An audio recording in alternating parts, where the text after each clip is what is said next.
So, family, the song is called Take Me to Your Leaders.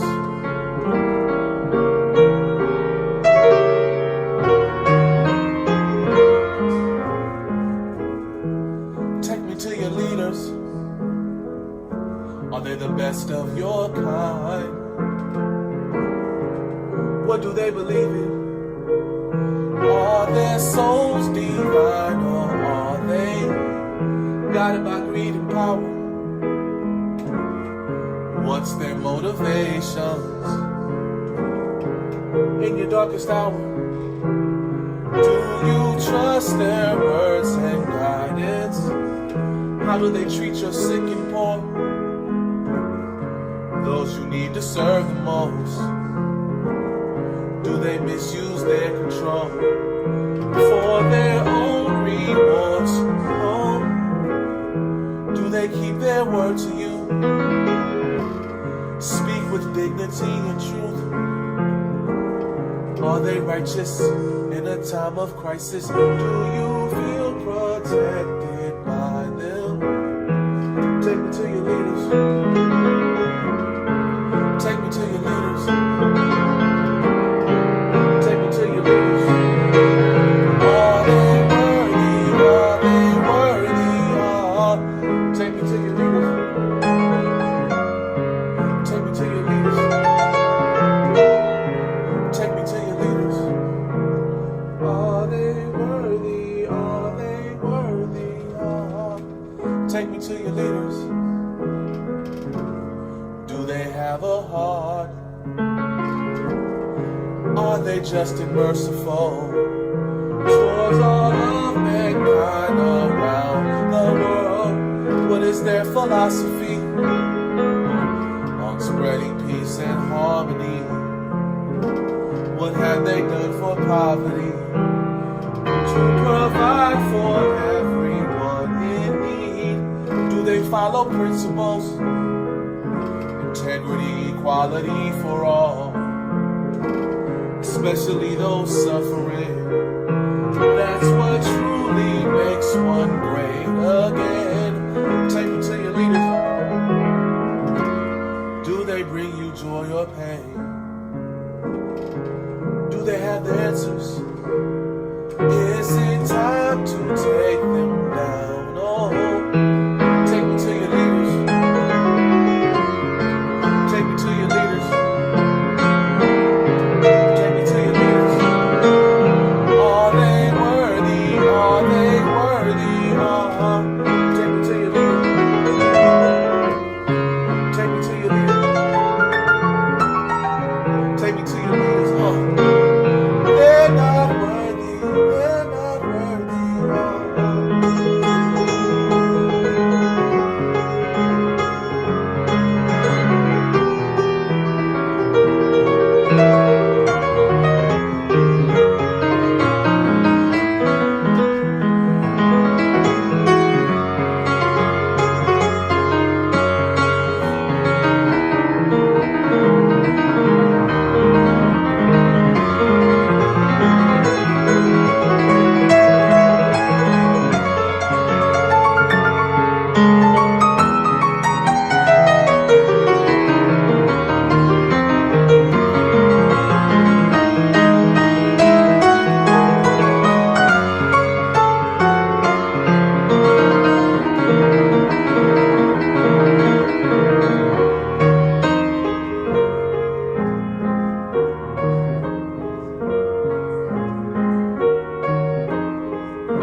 Good morning, heart and soul.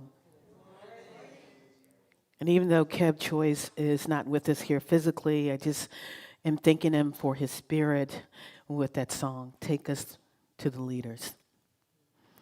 I just want to give reverence to the energetic that surrounds us all. the one who woke us up this morning, the one who goes by many names. And I also want to bring in our ancestors.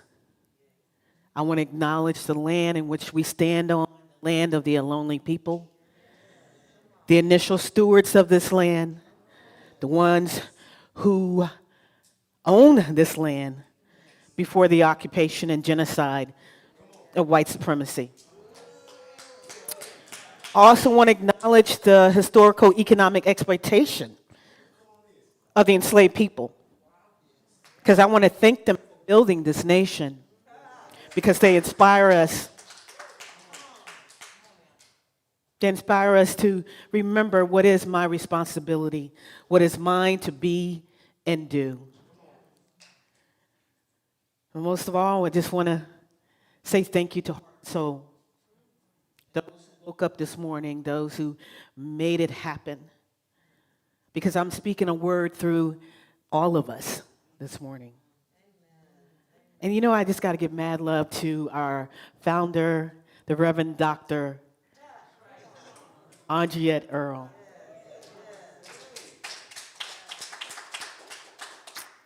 A powerful and engaging Black woman. She is my mentor, my teacher, and my matriarch. I'm initially from Virginia, and so you know what I mean when I talk about the matriarchs of the family, right? So I've grown underneath matriarchs, and I thought I would lose those matriarchs by traveling 3,000 miles away, only to be landed with another powerful matriarch. So I just am really grateful for that guidance. And I'm just so honored to be with my family today. Yeah. You know, you say you miss something, you realize when you come back into a space and then you realize how much you missed it. And so I just want to give gratitude for those who just held the watch until it was finally time for us to come back in. So I just want to say thank you. So my hermeneutic, and what I mean by hermeneutic, how I'm going to give the talk today, comes from a place of just infill gratitude, because giving talks is a way of recovering my voice. So I'm just thankful for the sacred space that Heart and Soul has created today. My talk is very influenced by Black thought, Black lived experiences, Black lived theology. So you're going to see remnants of Reverend Dr. Jeremiah Wright. You're going to see remnants of Reverend Dr. Martin Luther King, extraordinary intellectual Dr. Brittany Cooper, and our sister who wrote the book Beyond the Wilderness, who really is stressing how it is that we can create a world that's for everyone by looking at how to revalue folks. And of course, I want to expand the work of our founder, Ernest Holmes, who talks about building a consciousness of collective power. So what are we going to talk about today? Because I'm really excited about it. Buckle your safety belts. Because based on philosophy, we know laws are merely expressions of our thoughts and our beliefs. And so if it's anything that COVID-19 has taught us, that there is a disease that's running rampant in which we have not found an antidote yet. And that disease is racism. Yes. And faith communities are called upon more than ever to eradicate that disease, to eradicate the diseases around economic and racial violence. So that's what my talk is going to be around today. And so I'm going to start off with sharing a story. I won't be exegeting a text other than my sacred story of a lived experience. We're going to start off there. And then next we're going to talk about the premise of how we understand racism in our lived experiences, to really begin to open our eyes about what we mean, how it runs our life, or how we try to allow it to run our life, by looking at the word empowerment and power. There's a distinct difference between that I want to talk about today. And then we're going to go to the work of revaluing, making the invisible visible, hearing the voices beyond the pale, so that we can imagine something new.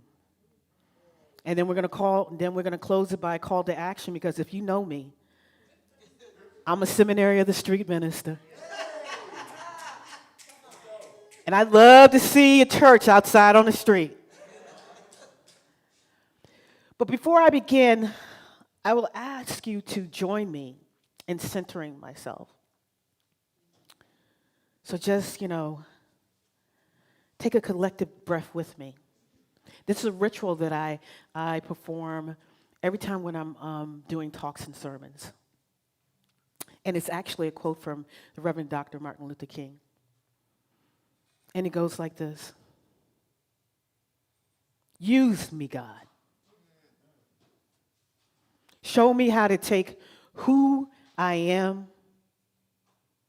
what I can do, and use it for a service greater than myself. Amen.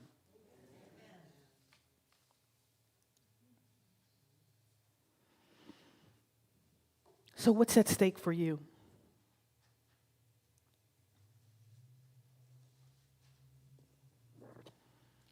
So I'm going to start off by a poem that I was inspired from a class that was held by one of our members and board members, actually, Damali Robertson. The poem is entitled, "What is at Stake for You?" Why do I do this work? I am the daughter, the sister, the auntie, the cousin, the elder, the partner. I am a black woman. Why do I do this work? I am those who created the mutiny ships calling for us to give us free. I am the double entendre songs who filled hearts with joy despite the bodies locked down in chains. I am the feet of Harriet Tubman. I am the voice of my sister who reminds me that your silence will not protect you. Why do I do this work? I am the daughter of low-wage workers.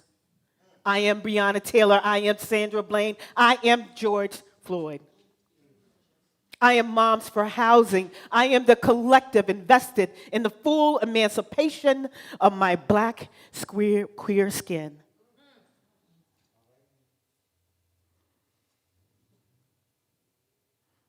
You see, I am the revolution that shall be televised. I am the vision of my people who affirms that another world is possible. I am love. So what's at stake for me? You see, poetry reading is a way of setting the tone in sacred spaces. It is a transformative way to look, to listen, to notice to what's happening to God's people. And in the looking, in the listening, in the noticing, we are forever changed. Because the fact of the matter is that either we can allow the conditions to create an immoral stance of difference, the proximity of difference, or it can actually reveal our common humanity for which we can invest in our greatest asset, all of our people. So, what's at stake for you? Because this is an interactive prayer, today. I call my sermons prayer. This is the question to ask you, what is at stake for you? And to start asking those questions in your daily life. Like, why are you here? Why do you do the work that you do?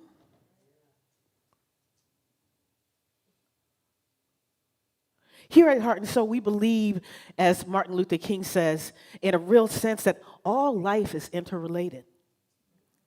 That I can never be what I ought to be until you are what you ought to be. And that you can never be what you ought to be until what I am ought to be. You see, there are false beliefs in the world running dangerously rampant. That one's group gain must be another group's loss.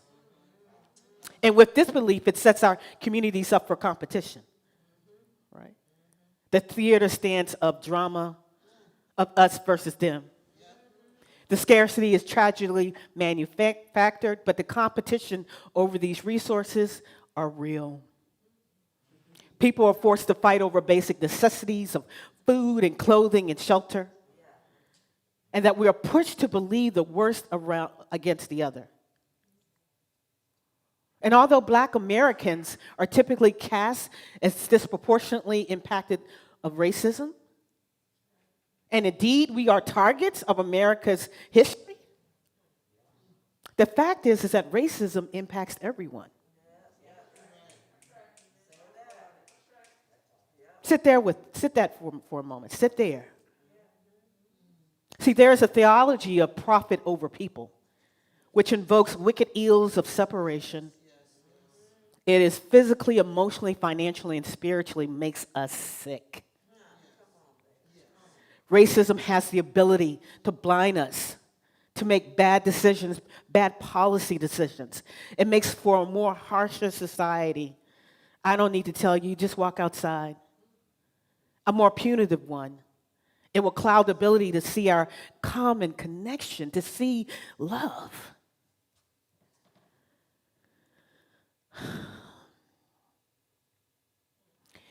Reverend Dr. Martin Luther King tried to tell us, as he saw the connections of poverty, militarization, and racial violence. He saw that these false scarcity beliefs would set us up for a hierarchy of human value and place the country in a financial crisis, hurting everyone. See, he saw this position were creating the conditions of poverty and fear-mongering and violence. And it's interesting to note that he came to the conclusion by listening to the stories of those most impacted, Black men. So in his 1967 speech entitled Beyond Vietnam, he would warn us that a nation that continues year after year, I need you to hear me, that would spend more money on military defense than on programs of social uplift is approaching spiritual death. And King wrestled with this concept for 2 years before he made it public. Let's be clear, he knew the consequences of what telling the truth was. The conditions, the systems that make police killings possible, he tried to tell us, were the same systems that make the exploitation of workers possible. That they are the same conditions that have erased or abused the efforts of Black folks, brown folks, people of color mobilizing for freedom.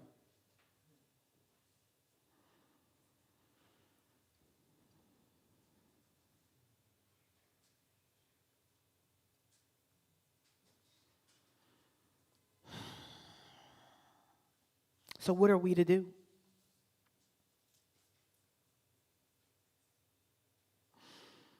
What are we to do?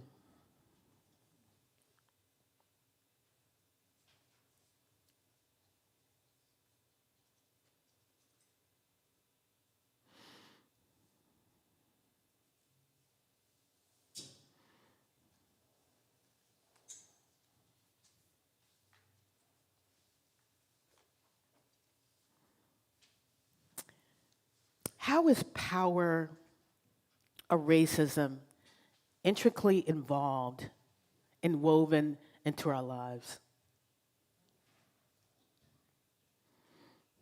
Here we go, my glasses. So as we talk about unity and coming together in this world, it's important to understand the dynamics and nuances around racism.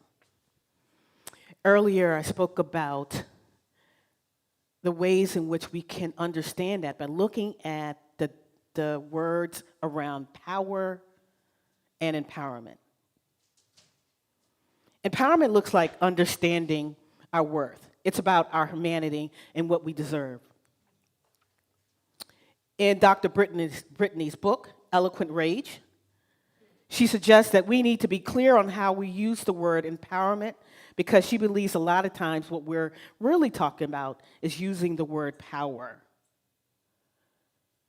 She states that empowerment is used a lot of times of narratives, which places the responsibility for combating systems on individuals. Essentially, a narrative proposes that those who are down and out, the ones we see living in our cars, the ones who are working full-time and yet still can't afford rent, the ones who don't have health care and are in debt as a result of that, those down and out people. And the narrative in which the world is suggesting is that they just don't have enough hustle in them. They don't have enough drive, enough vision, or enough endurance. The word empowerment is used on certain groups because it assigns to it a racist ideology that wants to allude to cultures and behaviors. Certain groups that have been known not having the wherewithal or drive to go after the things that are really important to us. And what happens is that it distorts the perception of what is the individual's responsibility to do, and then what is the collective responsibilities to do. Okay, did you catch that?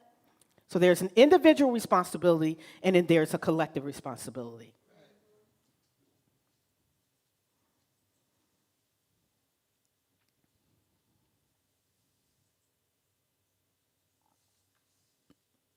And what happens if we're not understanding that what it does is that it lets systems and governments off the hook, right?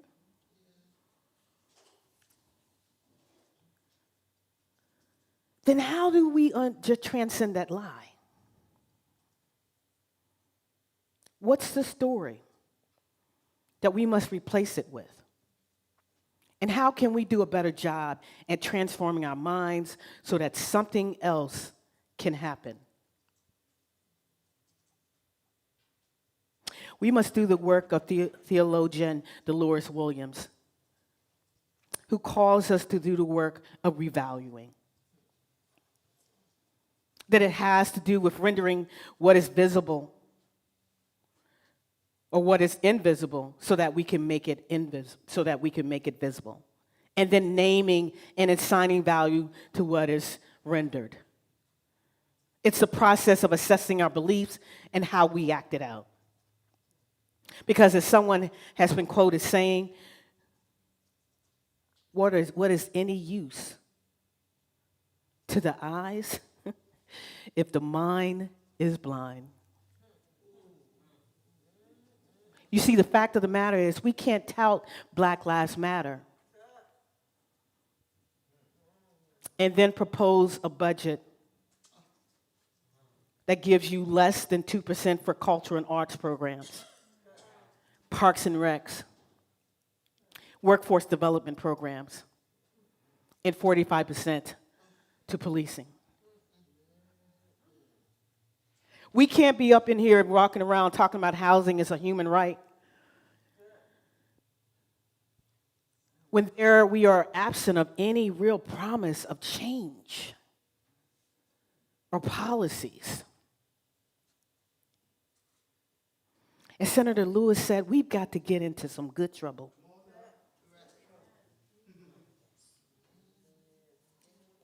We got to get into some good trouble that requires that we have a critical analysis in our sermons, in our classes around racism and the interlocking oppressions that prevent us from getting to the world in which we want to live in.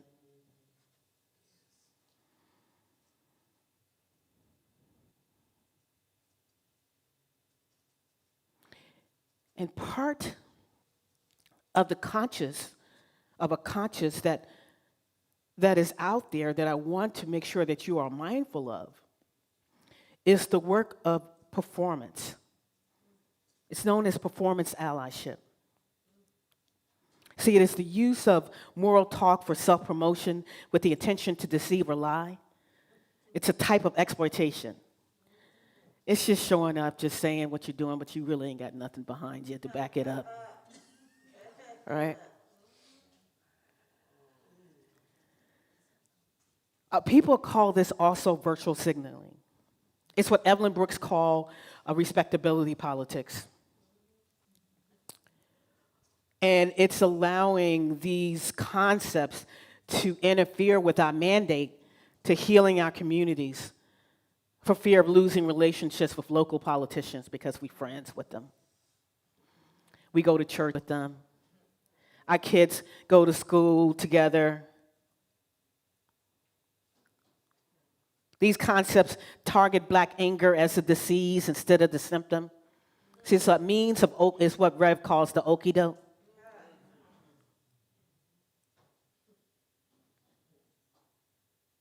The okie doke also is getting in when it's safe for us, instead of bridging those bridges that was given us to the promised land. It's using the backs of those marginalized for profit, while at the same time calling them a problem. That's called performance allyship. And our job is to call that in and to transform it. So this is our call to action. Because we got to be very careful with our minds because it's precious. It's valuable. And it has a job to do. And what we can do is that when we are looking at dominant media, to make sure you keep your eyes on the prize. It is our job to affirm the moral imperative of public policy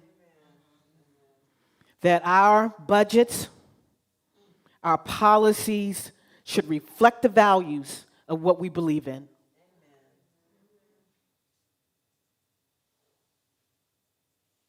Because know and believe there are oppressors, there are accomplices among the oppressed that will try to tell you something different. And it's about getting out of our box, right? It's about talking with Black-led coalitions who are on the ground. And I know it sounds simple, right? But it's the same thing that happens with them. There's a concept that distorts our eyes about seeing their work because they're usually coined as being too loud, too radical, not appropriate. It's about sending the stories of those who are most impacted. I didn't write that poem as an entertainment. I wrote it because I wanted to share my story as a means of transforming our lives. It's about getting into the business of redistributing power. I am part of a group that I hold, co-lead once a month called Economic Justice for Black Oakland. I have an intention of making sure that stories are shared. So I have policymakers in there. I have council members in there. I have union people. I have faith leaders in there. My faith people are very important because we hold the high watch of the moral imperative for our communities. Right. And we have discussions. Amen. We talk to each other. And then we make recommendations. We do the work. And I want to invite you to find you a group. Find your group and get into it.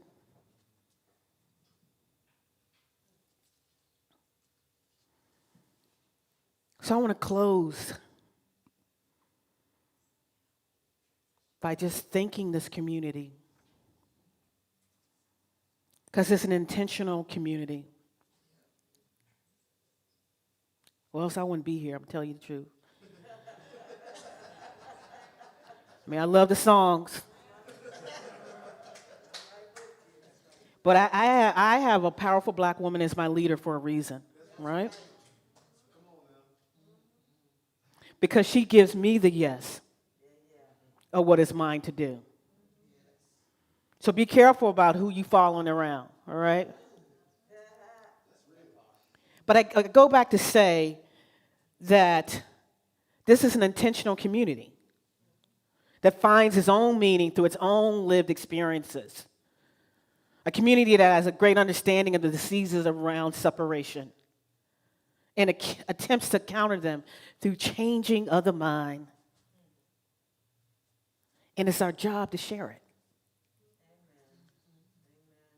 See, the centered experiences of those that I've talked about today can be the North Star for something new, for affirming that another world is possible. Trust me with that. And in the end, there's a call to action that we need to embody a better understanding of what's at stake so that we can imagine what is possible. Because it's vital that we have a vision of a world we know is possible. And this is a choice to commit to a revolutionary moment, if we are willing. And if we are willing, we can have a world in which there is no community, no worker, or no family that is left behind. Amen.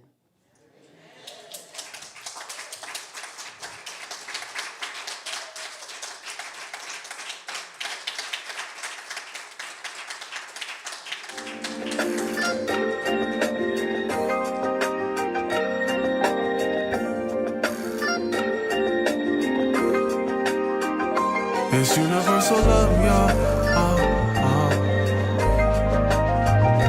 It's universal love, y'all.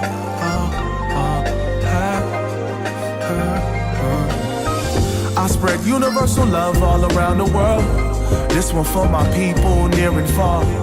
Hit you with the sound that'll touch your heart. Blessings like a message that was sent from God. I spread universal love all around the town. Some claim they are the king, but I wear the crown. Shining like the biggest and the brightest star. Blessings like a message that was sent from God. Universal law, what you give shall return. Every day's a lesson, we live and we learn. I take a look around, they got me so concerned. Seems like these are the times the Savior shall return. So I look in the mirror, see a God's reflection. Knowing the change I want to see begins in my perception. Look every person in the eye, allow a real connection. Fear no man, I know the angels over me protecting. And no weapon formed against me shall ever prosper. Knowing even through the struggles that just makes me stronger. My sacrifices are the prayers a humble servant offers at the altar. And these bars as hard as the rock of Gibraltar. So I'll never falter. Got these haters puzzled like a crossword. When I hit them with them spiritual laws, Deepak Chopra. Meditations, mantras, affirmations, honor, uplift, utmost high, Oakland to Wakanda. I spread universal love all around the world. This one for my people near and far. Hit you with the sound that'll touch your heart. Blessings like a message that was sent from God. I spread universal love all around the town. Some claim they are the king, but I wear the crown. Shining like the biggest and the brightest star. Blessings like a message that was sent from God.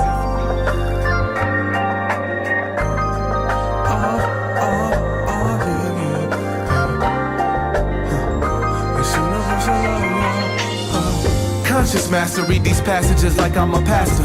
Acrobatic for the people, I bend over backwards. Trying to keep us moving forward, never going backward. Harriet Tubman in a tunnel holding up a lantern. Trying to lead the way to deeper understanding. Deepest canyons, taking chances, I just keep expanding. The love that I feel, it goes beyond romantic. It's looking out for my brothers like we all was family. It's lifting up my sisters like she was a queen. Empowering these youth and telling they can be anything. It's spreading synergies, energies through vicinities. Seeking remedies, ending poverty. Prayers to our enemies, Lord. Have mercy, can I get a witness? Practicing forgiveness, clear intentions, positivity. Speaking into existence. Make that first million, feed it back into the community. Making feel good music for our healing, come on. I spread universal love all around the world.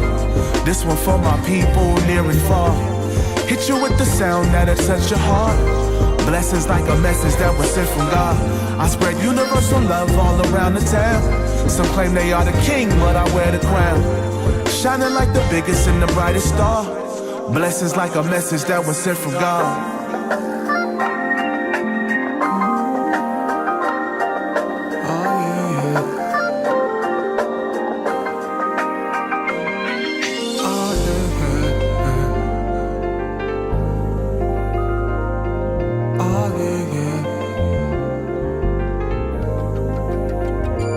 Universal love, y'all.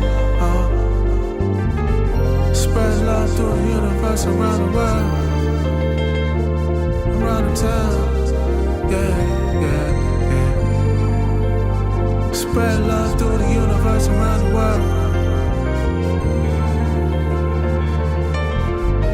It's universal love, y'all. It's universal love, y'all. Spread love all around the world. Spread love all around the world. It's universal love, y'all.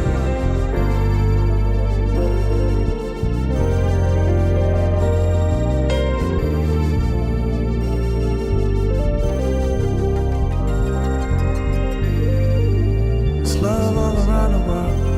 Can I spread love all around the world? Love all around the world. Hey, love all around the world. Love all around the world. It's universal love all around the world. Love all around the world. Oh, yeah, yeah, yeah.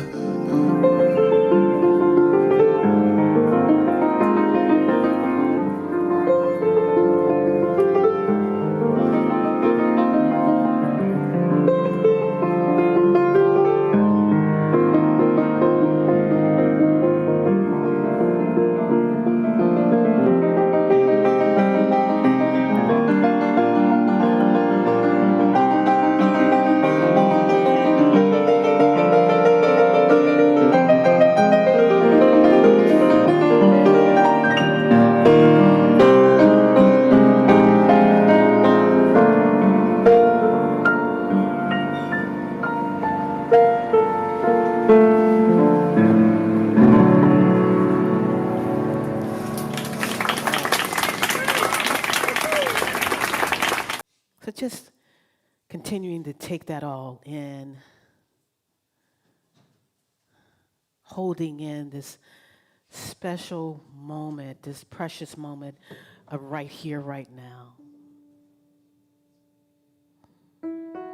Just giving and recognizing the source of all life. The one that woke me up this morning, that one that allowed the sun to rise and the moon to follow. The one who continually yearns and whispers in our ears. Yes. And it is such a pleasure. It is such an honor. It is such a revelation to know that I am not separated by this. That the source who breathes life in me, who speaks life in me, regardless of the conditions that I've talked about today. And what I know and give thanks for, and it is that another world is possible. And that another world is possible based on what has come before us, our ancestors, who are the guiding stars who are the teachers, the sacred texts that will lead us out of the wilderness of the status quo. A world in which everyone can feel safe. A world which everyone has a home to stay in. Where bellies are full. Where there is no false scarcity, there is no competition, that abundance is everywhere. That there is life. And for that, I give thanks. I give thanks for the message today. I give thanks for those who made it happen today, the ones who just cut on the light. I give thanks for Octopi today, so that we can spread the word that there is only one life, and that life is God. And it's for ours to be and do to spread it. So there's nothing else for me to say, only to affirm that love is in action and that we say yes. So I send this out, knowing that the word has been spoken and that it is true and that it is done. And if any of this agrees with you, please help me close it by saying Ashe, Amen, and so it is.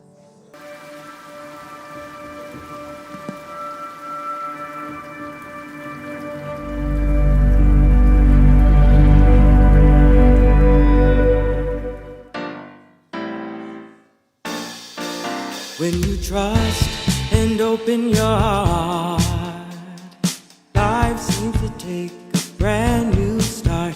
When you trust, when you believe, get ready for the good things you will receive. Let the power in you tell you just what to do. When you're lost and going astray, step to the side, get out of your way, and just trust that Spirit will lead you. A loving hand will pull you through. When you trust and just let go, the majestic glories of God will unfold. Let the power in you tell you just what to do. When you're lost and going astray, step to the side, get out of your way, and try. Early in the morning when